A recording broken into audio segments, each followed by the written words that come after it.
special debt of gratitude to my guest on this segment of Frank with Franklin. I'm going to be interviewing the doctor who brought me into this world 40 years ago. My guest is Dr. L F Beasley, longtime physician here in Franklin. Been retired for the last couple of decades, I guess. And Dr. Beasley, I understand that you recently turned 90 years old. That's right. How did you celebrate your 90th birthday? Well, I have a house full of children. Yes, I happen to know that. Some of them are my age. Arranged a surprise birthday party for me at the country club about 10 days before my birthday. Fortunately, all of my children have to work for a living, and they can't just get off any time, but they did arrange to get here for that occasion, which was during Christmas, and it was supposed to be a surprise. To their chagrin, I knew about it all the time. And, can't fool the good doctor. we had some over 100 people there at the party, all of whom I knew, of course, and all of whom I was glad to see. Since my retirement, I don't get out and see as many people as I used to, so I was very happy to get to see those people. And I think got to talk for a minute or two to each one of them. However, 2 minutes for 100 people is 200 hours, so I didn't get to spend much time with them, but I enjoyed it. It was a lot of fun. Well, you'll have to do it again in another 90 years. And I expect we'll have the next one out at the nursing home 10 years from now. I don't know. We might be able to have it somewhere else. Yeah. I'm going to try to be here. Well, now, I've got to ask you this, because you were our family doctor when I was growing up, and we went to your office lots of times, and we saw that Dr. L F Beasley. I never knew. What does LF stand for? I sort of hesitate to tell you that. My first name in Franklin, Kentucky is Dr. Beasley. Okay. I was mad at my mother from the time I got big enough to realize what my name was, and don't let many people in on that secret. You want to say it real low? My name is Lillard Potion Beasley. Is that a family name? It is not. No? No? You see, I lived out there where everybody had the same names. They were all Beasleys and Smiths and Sloans. And they all had Johns and Toms and Bills. And the best I can figure out, my mother and our next door neighbor wanted to give me a different name, and by golly, they did. They did. Well, that could have been worse. My father-in-law tells me that he got his middle name because his mother thought it would look good on a monogram if he ever had a monogrammed coat to wear or something. So that's how she picked his name. So you never know what parents will do, right? That's right. Now, you're talking about your family. You weren't born here in Franklin, right? I was born in Tennessee. Grew up in Tennessee. Yeah. Okay. I grew up in a little village down there. They call it Pleasant Shade. Now, you see, this happened like in a nice 1908. Right. Okay. People didn't have automobiles. Yeah. So actually, the place where I was born, today, they have one little store, like the ones you see in different places in Simpson County. However, at the time I grew up, there, believe it or not, there were 8 stores in this little town. Really? Had a movie on Saturday afternoons. Now, it wasn't exactly like the Ritz-Carlton, but it was it was there. And we had 2 or 3 doctors, 2 drug stores, and about 7 or 8 other stores, and a couple of barber shops. Right. So what happened down there, this is a sort of an unusual place. I've never seen another one quite like it. There were about 7 streams that come together right there and formed what is Peyton's Creek. Yeah. And people, all the roads in those days followed the streams. They didn't stay in the streams, but they were beside the streams. So all those roads came together. People had only horses and mules, They couldn't go 40 miles to the doctor's office. In fact, my father was a doctor. Was he? And he had a little office in the yard there. And I guess he didn't see 3 people a year in that office, because if you're sick, you couldn't ride if you were very sick enough to need a doctor, you just didn't ride a horse 10 miles to go see the doctor. He had to go see you. Yeah. Well, him being a doctor, is that what made you decide to become a doctor too? I wonder about that. When I started college, I was in College of Business for 2 years. And I guess the reason, I hadn't really thought about it, but I guess the reason I did that was because I knew my daddy wanted me to be a doctor. There are times in your life when you don't need people in your family to tell you what to do. But after I'd been up there a couple of years, I went to the University of Tennessee, rode a train, and on the way back the 3rd year, I decided, well, maybe I better study medicine after all. I think I wanted to all the time. I see. Studying medicine is a little special type of education, and although you don't do so formally, you really dedicate your life to waiting on other people. Right.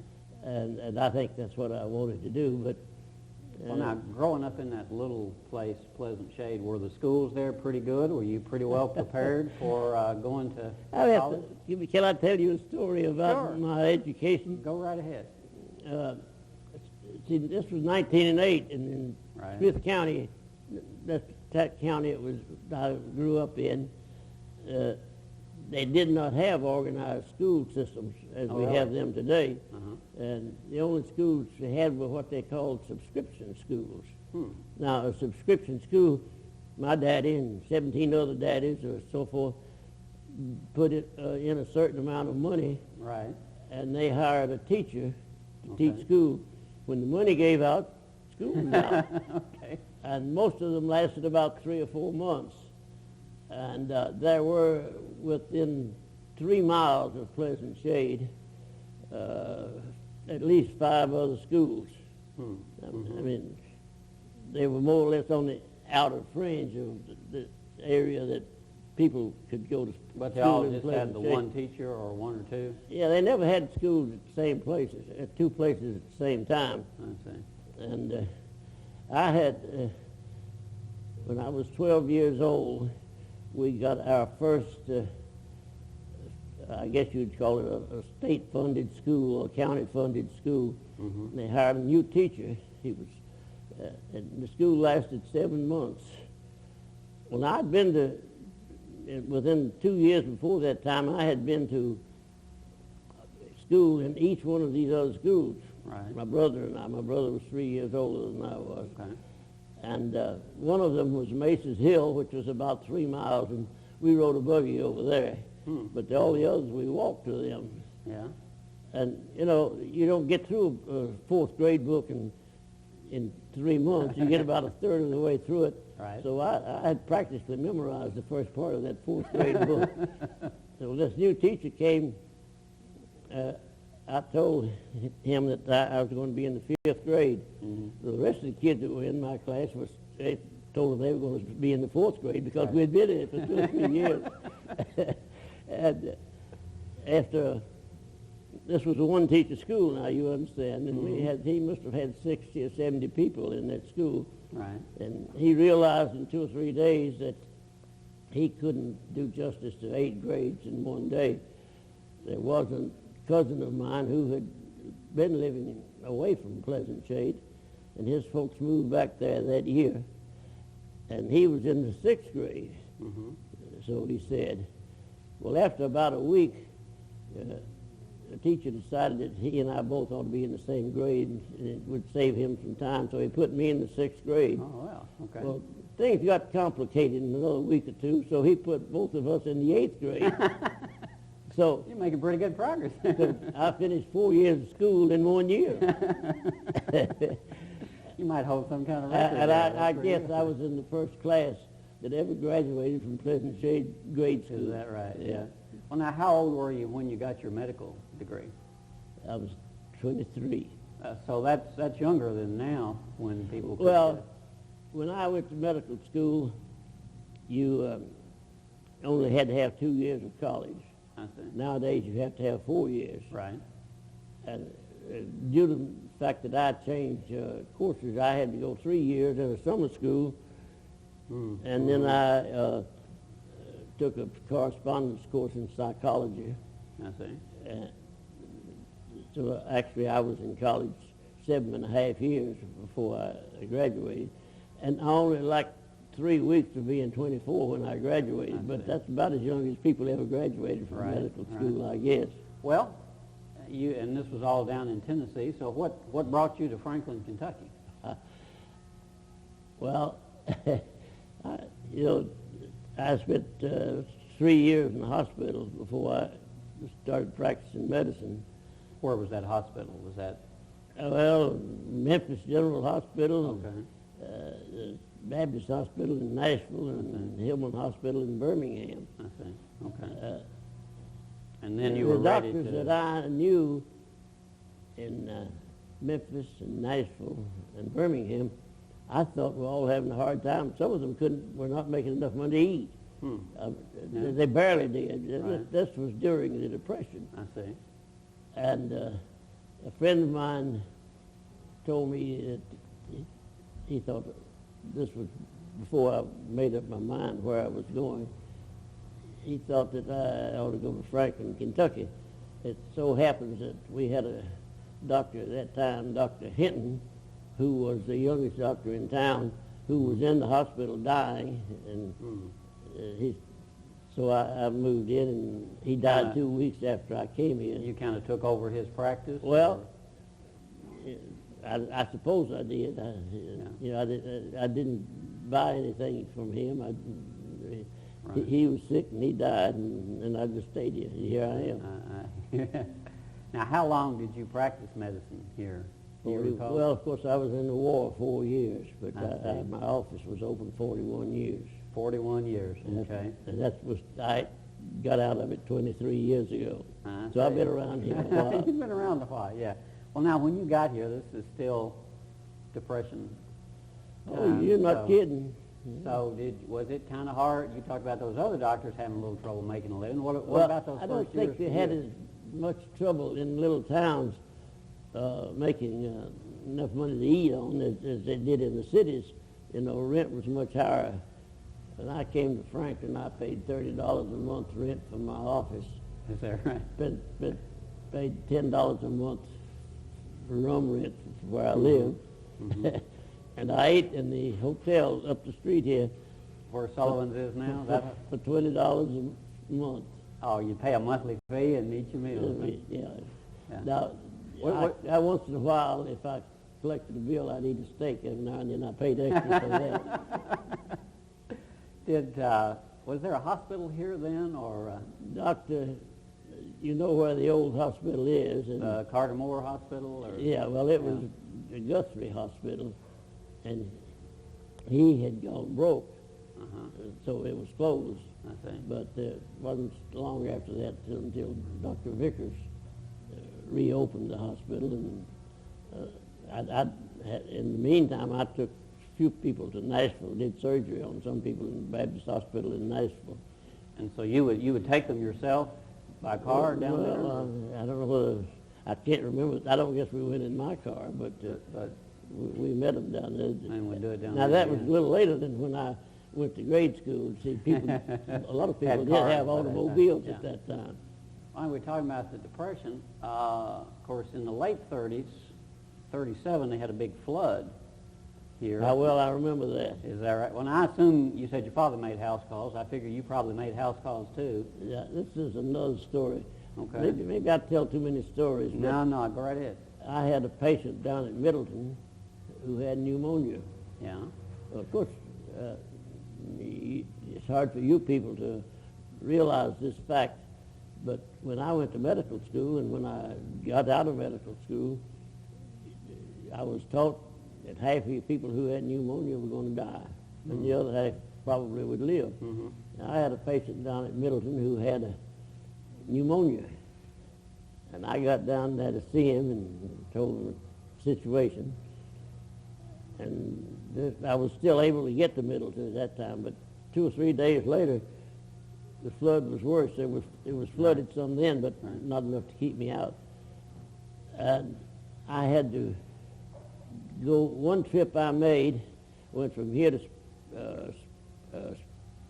Darrellville and back to Russellville, and came back to Middleton on the other side of the lake. I'm sure you know where the water gets across. I've seen that water up there. Yeah. And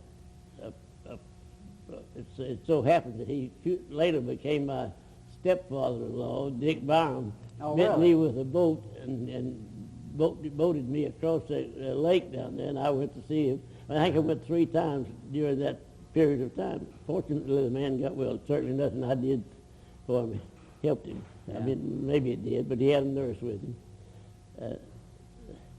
I guess that's about the longest trips anybody ever made in Simpson County to see a patient. Did, talking about hard times, did anybody ever pay you with stuff out of their garden or any kind of barter thing rather than See, I was money? not keeping house. Yeah. Now, my father, when I was growing up, got lots of, see, he had 2 horses, and he got lots of barters, particularly corn and hay. Mm-hmm.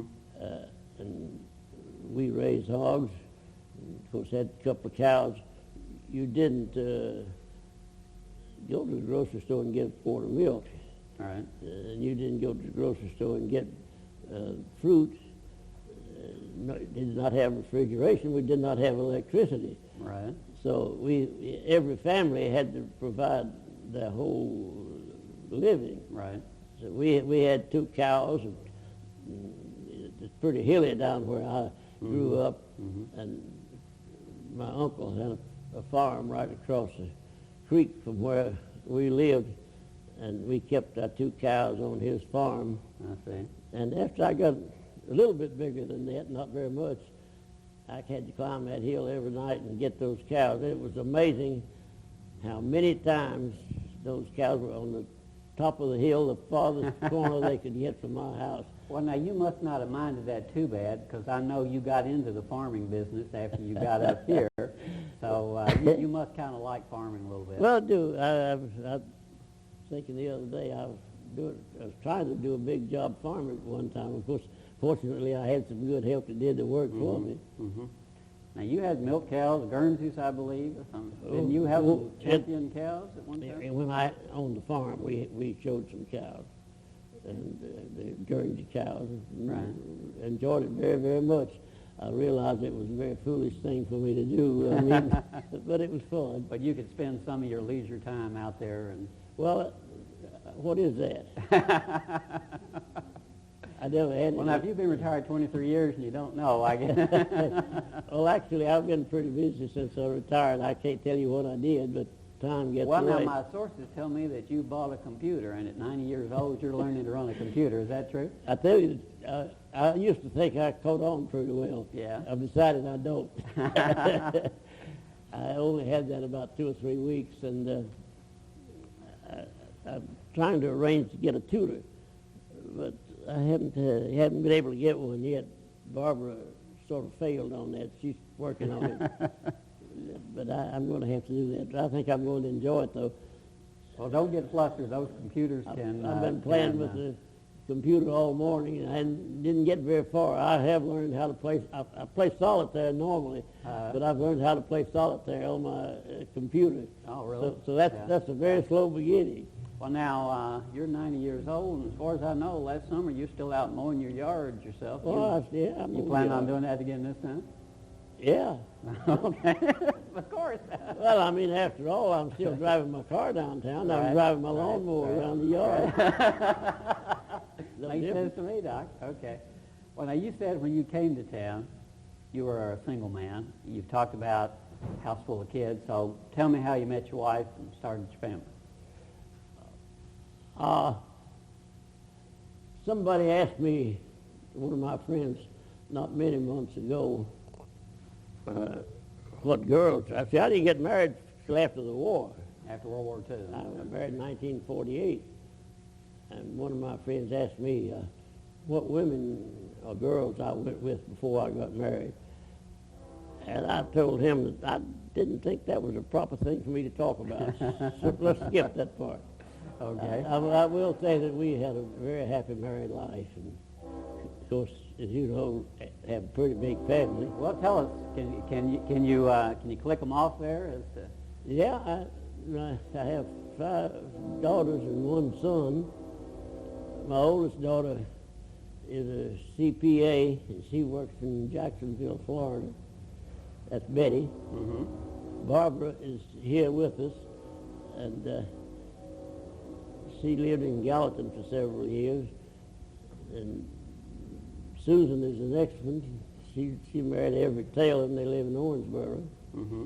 And Beth Ann is the 4th one. She married John Cheney, who was a local boy.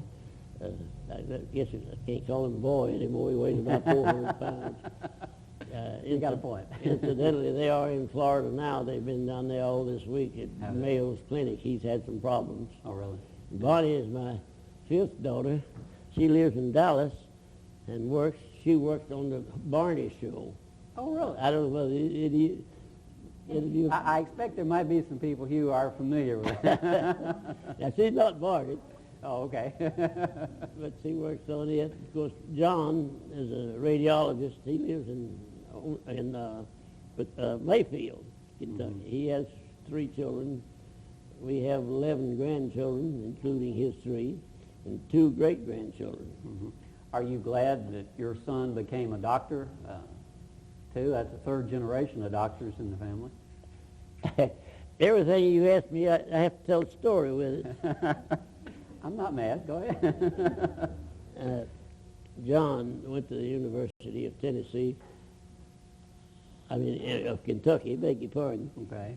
3 of my Yeah, girls, that could get you in trouble. well, there. 3 of my girls went to Tennessee. That's, I understand. of course, where I went to school. And when he started the school, he told my wife that he was going to study pre-med, but he told me he was going to study something else. I don't know why he didn't want me to know. I guess somewhat for the same reason that I didn't want to study medicine, because my daddy wanted me to. Yeah, I was very happy that he studied medicine, and of course, I thought that having done the type of work that I did, that he's taken the easy way out at being a radiologist. However, although he has an associate that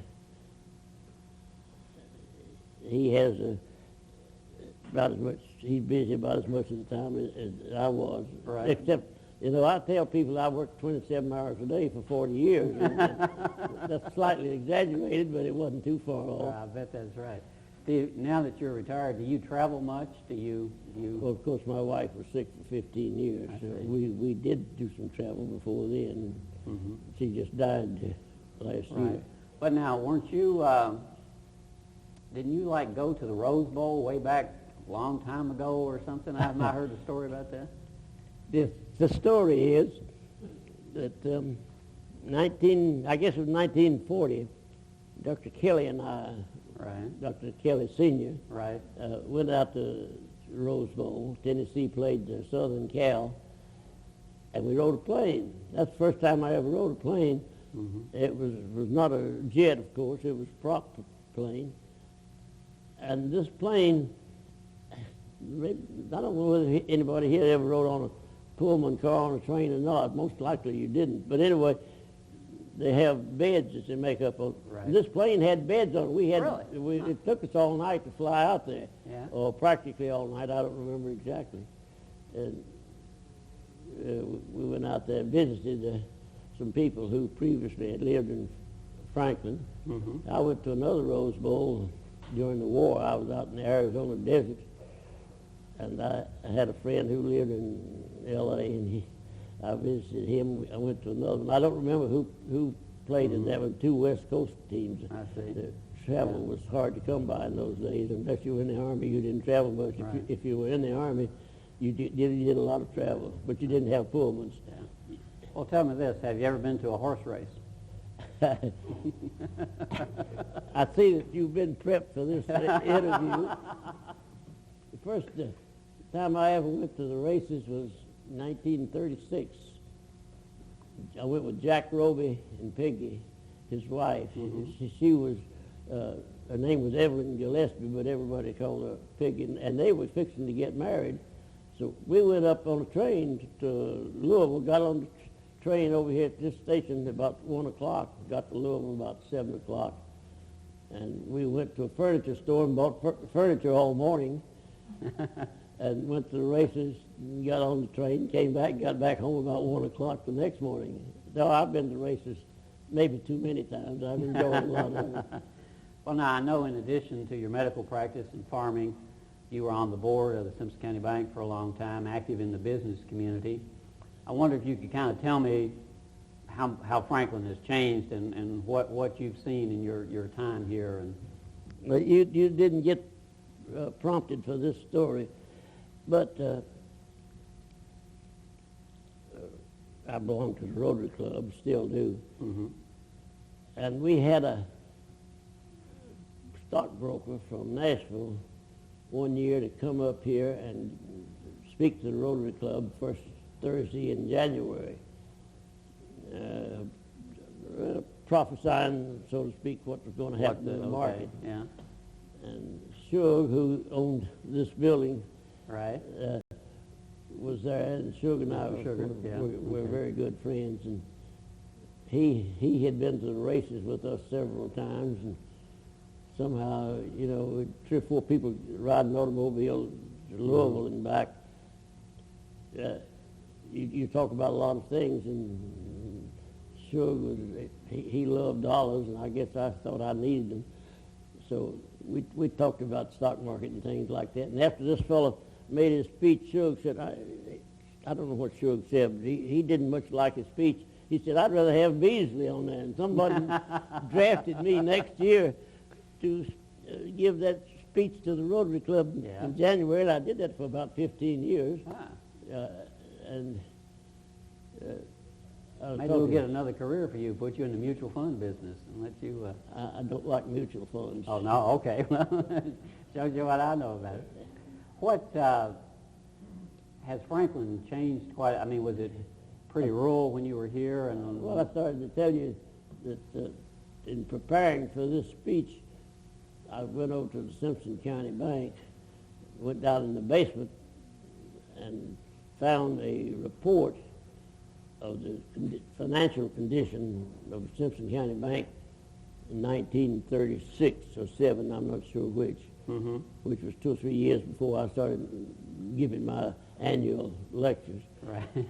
And the assets, total assets of the Simpson County Bank, and that was the only bank here at that time, Right.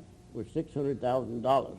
$600,000. Of course, I don't know what, I'm sure the assets of the Simpson County Bank are somewhere around $200 million now, and Franklin Bank, I'm sure, is close by. I don't, Right. Of course, I was associated with Simpson County Bank, Right. but that's how much the town has grown since I came here. Actually, before I came here, I found I don't know where I got this, but a census report in 1930.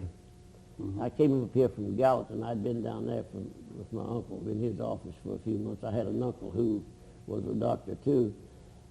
And the population of Gallatin in 1930 was 3,275. And the population of Franklin was 3,250. Those figures have stayed with me, which reminds me of another story I'll tell you. Okay. My father had a little steel desk about this big that he bought when I was a kid. My mother died about 20 years ago, and we had a family auction of things that different ones of us would want. Right. And then had another auction and sold the rest of her furniture. Right. And I brought that desk, that safe up here, and I opened it. the combination is 89, 171, 14. I hadn't seen that thing in 50 years. And still knew the combination.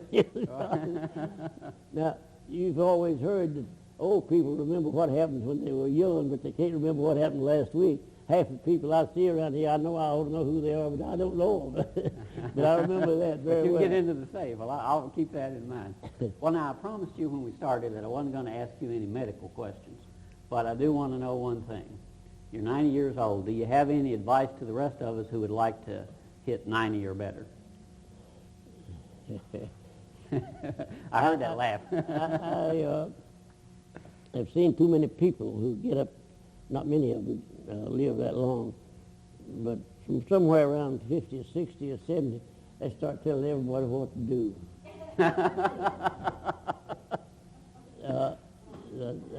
If you've been around any older people, I'm sure you've seen that happen to some of them.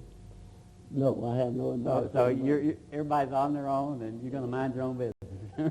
Well, I'm not going to listen to it. So oh, well, okay. Sounds like somebody who has had patients who wouldn't listen to them.